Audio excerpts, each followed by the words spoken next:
আরজিকর হাসপাতালে অভয়ার মূর্তি বসানো হবে, তার আগে বিস্ফোরক অভিযোগ করলেন অভয়ার বাবা। তার অভিযোগ, এখনো অভয়ার দোষীরা বুক চিতিয়ে ঘুরে বেড়াচ্ছে। এর আগেও অবশ্য বারবার মেয়ের সুবিচারের দাবিতে সরব হয়েছেন অভয়ার বাবা মা। তবে এভাবে দোষীরা হাসপাতালে ঘুরে বেড়াচ্ছে এই অভিযোগ কখনো করেননি। তিলোত্তমার বাবা জানান, সরকারের শুভবুদ্ধির উদয় হয়ে এগুলো করা উচিত। আমার মেয়ের সঙ্গে একটা ঘটনা ঘটেছে, তারপরেও পরপর 2-3 দিনে এরকম বেশ কয়েকটা ঘটনা ঘটেছে। সাগর দত্তে জুনিয়র ডাক্তারদের ওপরে যে হামলার ঘটনা ঘটেছে সেটাও খুবই দুঃখজনক। সেসব ছাত্ররা একদিকে পরিষেবা দিচ্ছে, আবার পড়াশোনা করছে, সুতরাং সরকারের উচিত তাদের দিকে নজর দেওয়া। অভয়ার বাবার প্রশ্ন, জুনিয়র ডাক্তাররা যে ইস্যুতে কর্মবিরতি ঘোষণা করছে বা করতে চাইছে সেটা কি কোনো অন্যায়? আজকে আমার মেয়েটার সঙ্গে এরকম একটা ঘটনা ঘটেছে, ভবিষ্যতে যাতে আর কোনোদিন এরকম ঘটনা না ঘটে তা সুনিশ্চিত করতেই তাদের এই আন্দোলন। তার প্রশ্ন, এরকম ঘটনা বারবার ঘটলে তবেই কি সরকারের হুঁশ ফিরবে?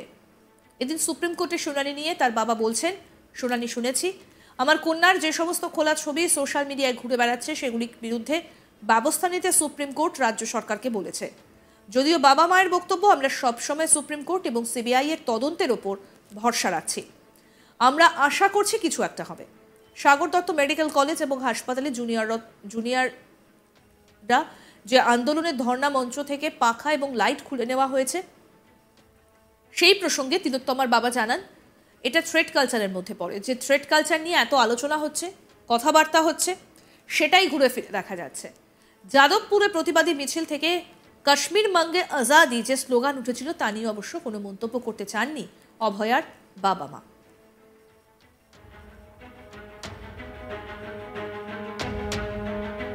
আসুন শোনাই কি বলছেন অভয়ার বাবা মা, শুনুন।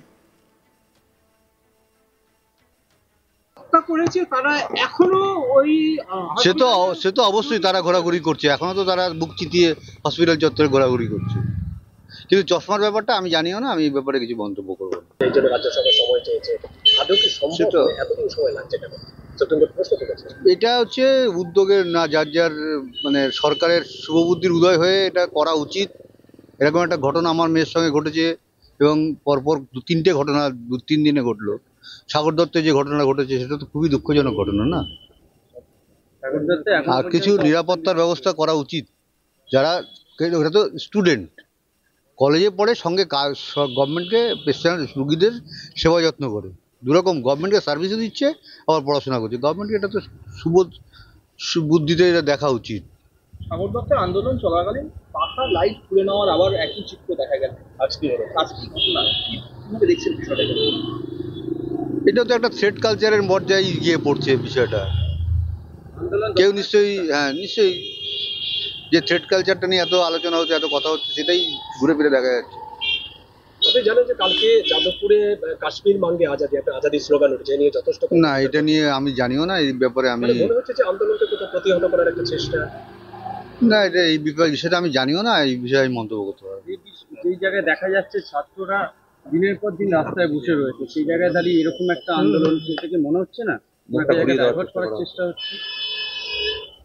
আমি বললাম তো বিষয়টা আমি জানি না, সুতরাং বিষয়টা নিয়ে আমি মন্তব্য করব। আজকেও সুপ্রিম কোর্টে আপনাদের সলিসিটর একটা অভিযোগ করেছে যে আপনার কন্যাকে যেভাবে হত্যা করা হয়েছে সেই সময় তার চোখে চশমা পাওয়া গেছে, যেটা থাকা দরকার না। এই বিষয়টা আপনি কি, এবং আরেকটা অভিযোগ করেছে যে যারা হত্যা করেছে তারা এখনো ওই সে তো অবশ্যই তারা ঘোরাঘুরি করছে, এখনো তো তারা বুক চিতিয়ে হসপিটাল চত্বরে ঘোরাঘুরি করছে, কিন্তু চশমার ব্যাপারটা আমি জানিও না, আমি এই ব্যাপারে কিছু মন্তব্য করবো না। সেটা এখনো সম্ভাবনা নেই, যদি যাই তো আপনারা তো দেখতেই পাবেন। আপনাদের সঙ্গে কথা, জুনিয়র ডাক্তাররা হয়তো সিদ্ধান্ত নিতে পারে একটা কর্মবিরতি, যদি কর্মবিরতি তারা করে, মানে কোন পক্ষে? কিন্তু তাদের যে যারা যে যুক্তি দেখিয়েছে, যুক্তিতে কর্মবিরতি করছে, তাদের কি অন্যায়? আমি এটাই আপনাদের কাছেই প্রশ্ন রাখছি। তারা তো ন্যায়সঙ্গত কারণে, তাদের নিরাপত্তার জন্যেই আজকে আমার মেয়েটার এই পরিস্থিতি হয়েছে। ভবিষ্যতে এরকম একটা ঘটনা যাতে না ঘটে, সরকার কি আরে এরকম ঘটনা বারবার ঘটলে তারপর সচেতন হবে? আমার এটাই বক্তব্য। আজকে শুনানি নিয়ে কি কিছু আশ্বাস পেলেন? আমরা সবসময় সুপ্রিম কোর্টের উপরে এবং সিবিআইয়ের উপরে ভরসা রাখছি, যাও কিছু একটা হবে আশা করছি। আমাদের প্রতিনিধি দীপক দেবনাথ কি প্রতিবেদন তুলে ধরেছেন শুনবো এবার। দেখো, গত 9ই আগস্ট আরজিকর এই নৃশংস হত্যাকাণ্ডের পর এখনো পর্যন্ত প্রায় 1.5 মাসের বেশি সময় কেটে গেছে। এই ঘটনার তদন্তভার সিবিআইয়ের হাতে রয়েছে এবং সুপ্রিম কোর্টে সেই মামলা বিচারাধীন। কিন্তু এখনো পর্যন্ত উল্লেখযোগ্য তদন্তের উল্লেখযোগ্য কোনো অগ্রগতি হয়নি বলে মনে করছেন তিলোত্তমার বাবা মা। এবং তাদের যেটি মন্তব্য যে এখনো পর্যন্ত যারা তাদের মেয়েকে হত্যা করেছে তারা এখনো পর্যন্ত সেই হসপিটাল চত্বরে বুক চিতিয়ে ঘুরে বেড়াচ্ছে, এরকম একটি মারাত্মক বিস্ফোরক অভিযোগ করেছেন তিলোত্তমার বাবা মা। সংবাদ মাধ্যমের মুখোমুখি যখন হয়েছেন তখন তিনি বলেছেন যে তিলোত্তমার এই যে নিয়ে এই যে সুপ্রিম কোর্টে যে বিচার চলছে, সেই শুনানি চলছে, সেটি তিনি শুনেছেন এবং তিনি আশা করছেন বা প্রত্যাশা আছে যে একদিন না একদিন হয়তো বিচার পাবেন।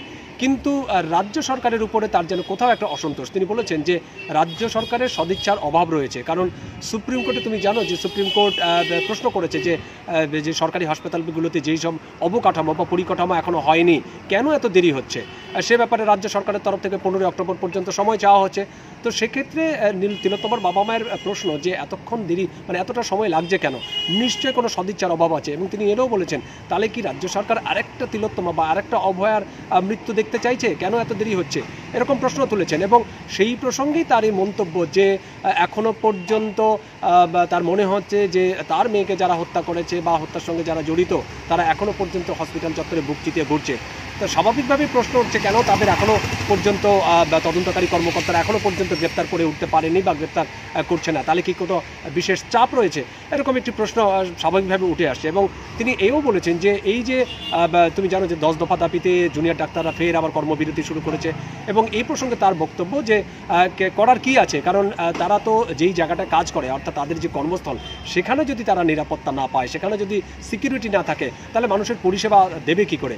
সুতরাং এটা কোনো অন্যায় নয় এবং তিনি বলেছেন যে তারা ন্যায় দাবিতে অর্থাৎ যে জুনিয়র ডাক্তাররা যেটি আন্দোলন করছেন বা কর্মবিরতি করছেন তাদের এটি ন্যায়সঙ্গত দাবি এবং এই যে দাবিগুলো রাজ্য সরকারের ভেবে দেখা উচিত।